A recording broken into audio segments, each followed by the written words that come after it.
now we're going to go into the driver's side because yes, I can drive the car.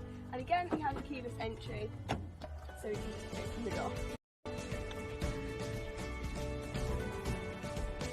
So the first thing that you may be able to see are these.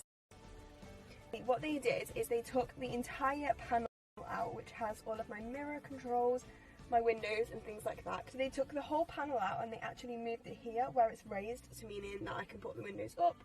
The next adaptations are probably the two most obvious when you come in my car, and it's these two little grey cups. Now I'm pretty sure these are 3D printed cups which basically fit my arms in them perfectly. This one on the right is actually how I accelerate and brake the car. Now although my car still does have the pedals in it, I don't use the pedals to drive, I use this. So I drive an automatic, which means I only have to accelerate and brake. They're the only two controls I need. To do my accelerating and braking, I basically push it down to accelerate.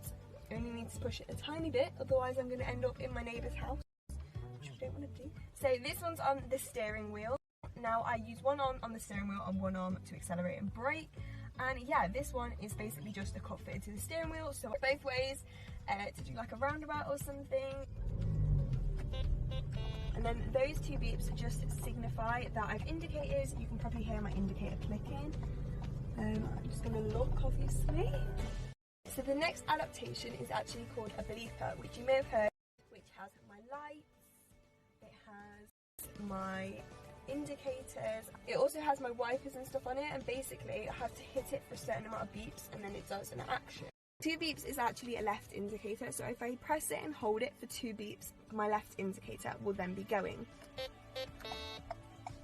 And as you can hear, an indicator is then going, and then it either self-cancels if I turn left, or I press it 2 more times and then it cancels. The bleeper is actually a really, really good adaptation for me to have. It means I don't have to use my arms for anything else, and it is probably the trickiest part I've found so far. It was something I really, really struggled to do, just the multitasking element of it, but I feel like I'm about to get in the grips of it now.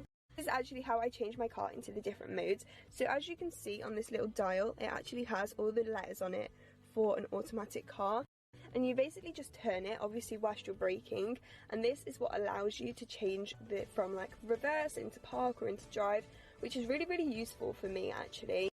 Just going to twist it into reverse. I'm then going to fully lock my steering wheel to the right and then accelerate backwards, obviously using both my mirrors.